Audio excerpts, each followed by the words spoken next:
Hoje está conosco o presidente da Copadef, que é Leomar Sensi, com quem nós vamos conversar, fazer um bate-papo, falar um pouquinho da história e de tudo que está acontecendo também neste ano aqui na feira, que é a maior do Cerrado, a Feira Internacional do Cerrado. Leomar, boa tarde, tudo bem com você?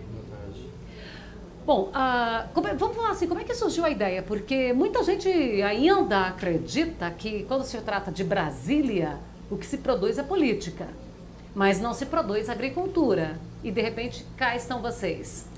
Talvez até por essa demanda, eu acho que o produtor que queria buscar tecnologia tinha que se deslocar para outras feiras.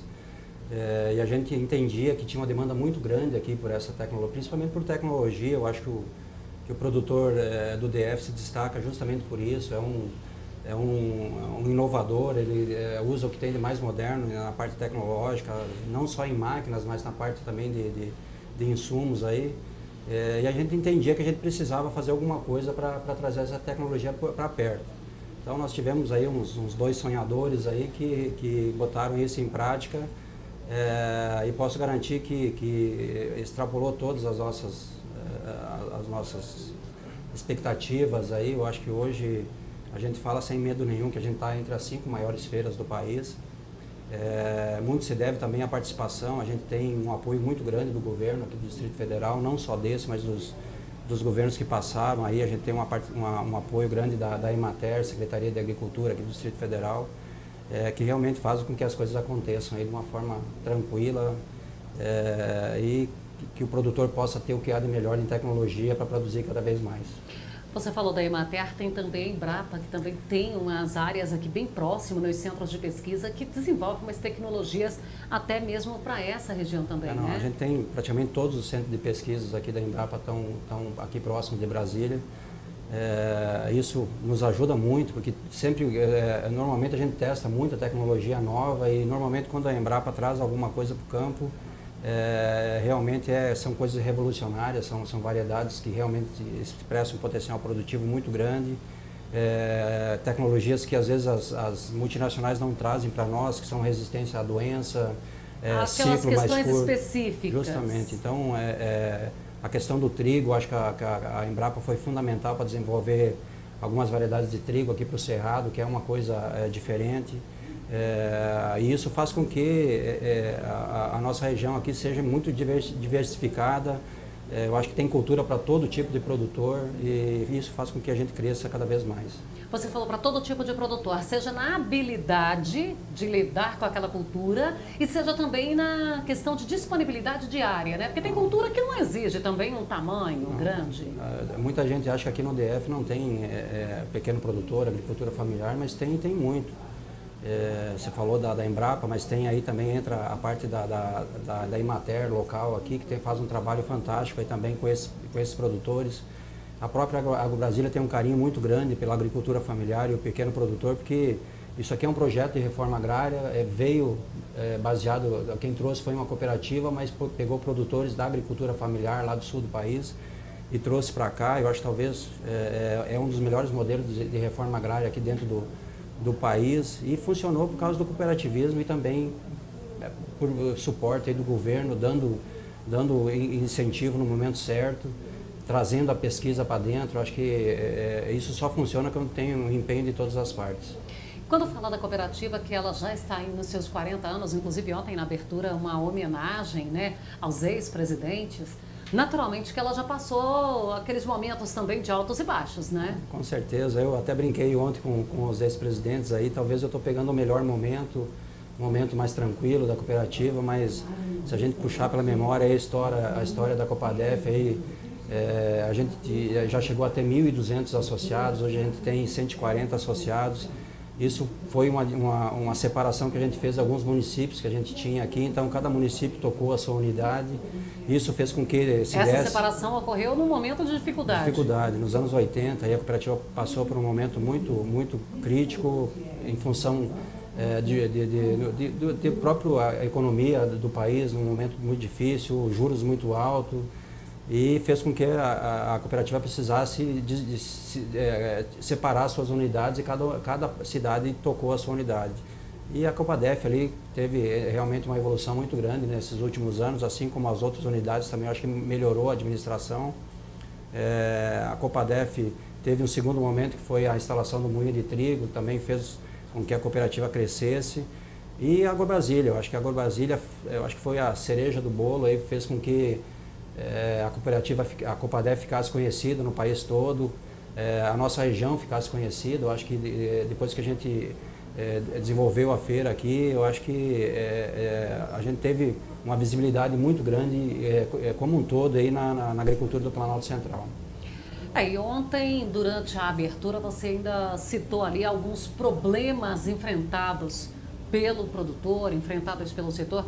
Eu quero até aproveitar aqui e trazer algumas informações, que ontem a gente encerrou o programa conversando com Jefferson Rocha, falando sobre a possibilidade de votação do PL 9252, deputado Jerônimo Gergen.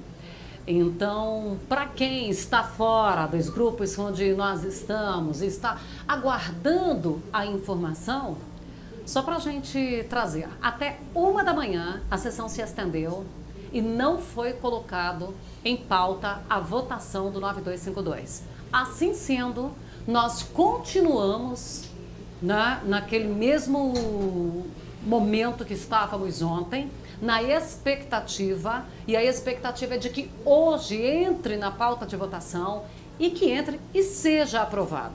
Ontem ainda teve um momento tenso em que dois deputados provocaram isto de acordo com a versão do Jefferson. Então a gente deixa bem claro aqui, eu não ouvi os deputados. Em que houve uma provocação, em que um deputado disse que era para parar de vender cadeira no céu. Jefferson teria dito que pior que vender cadeira no céu era vender cadeira no inferno, que é o que o Refis vai fazer com o produtor. E aí, depois dessa fala, Jefferson teve que se retirar do plenário, ou ele seria conduzido pelos seguranças para fora do plenário. E para não criar nenhum problema maior, o Jefferson se retirou do plenário. Os representantes classistas aí, os líderes classistas regionais, que são poucos que estão lá, permaneceram acompanhando tudo, não foi colocado em votação. A expectativa é que entre hoje, porque amanhã, lá no STF, a gente já vai ter toda aquela avaliação que não sabemos ainda no que vai resultar. Então, há aí várias possibilidades que o Jefferson ontem ainda nos apresentava aqui. Então, é possível que hoje passe alguma coisa. Inclusive, o Márcio Guapo está mandando mensagens aqui. O Márcio ontem estava lá. Márcio, pode mandar as mensagens que a gente vai tentar aqui trazer essas informações, as últimas que você tem pra gente. O Márcio, ele é um produtor em Minas Gerais e está acompanhando tudo de perto. E você ontem ainda falou disso, de Fundo Rural, de Refis, que o produtor ele não se recusa a pagar o imposto. Agora, assumir uma conta retroativa aí também já é problema, né, meu irmão? E talvez a insegurança, eu acho que a insegurança que isso gera aí é o pior de tudo. Eu acho que tem que se tomar uma decisão definitiva para isso. A maioria dos produtores não se prepararam para isso. A gente não consegue entender porque o Supremo voltou atrás na decisão que havia tomado.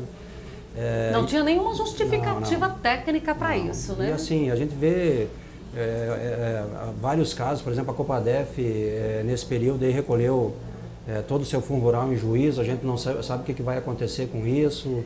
Porque nem quem recolheu em juízo também está livre de mais um ônus disso aí, né? Então, é uma preocupação muito grande, eu acho, do setor. Eu acho que...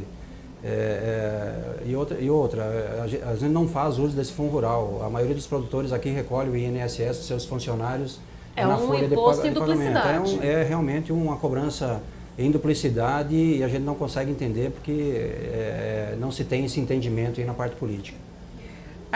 Então, dentre todos os problemas enfrentados pelo produtor, preocupação com Lei Candir, se vai realmente acontecer alguma coisa, o Fundo Rural, a votação da nova lei dos defensivos agrícolas, que ficam lá os verdinhos se levantando e não fazem coisíssima nenhuma, isso que é o pior ainda, porque as pessoas que vêm lá com a bandeirinha dizendo que está defendendo o meio ambiente, você vai ver o que é que essa pessoa de fato faz na prática em defesa, porque o produtor faz o tempo todo, né? Não, com certeza, eu acho que...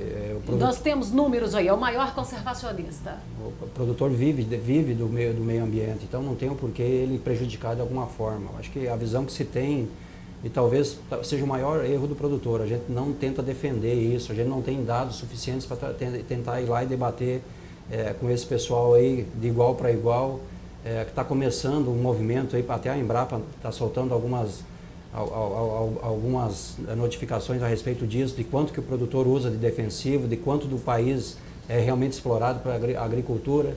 E acaba nos surpreendendo também, porque às vezes a gente acha que de tanto que nos colocam na cabeça que a gente está agredindo o meio ambiente, às vezes a gente até pensa que agride. Até nós começamos a acreditar que isso está acontecendo. E na realidade não é isso, e a gente está começando a ter esse incentivo por parte de alguns órgãos, aí, até do governo mesmo, para mostrar isso para a população, que é bem diferente do que se imagina.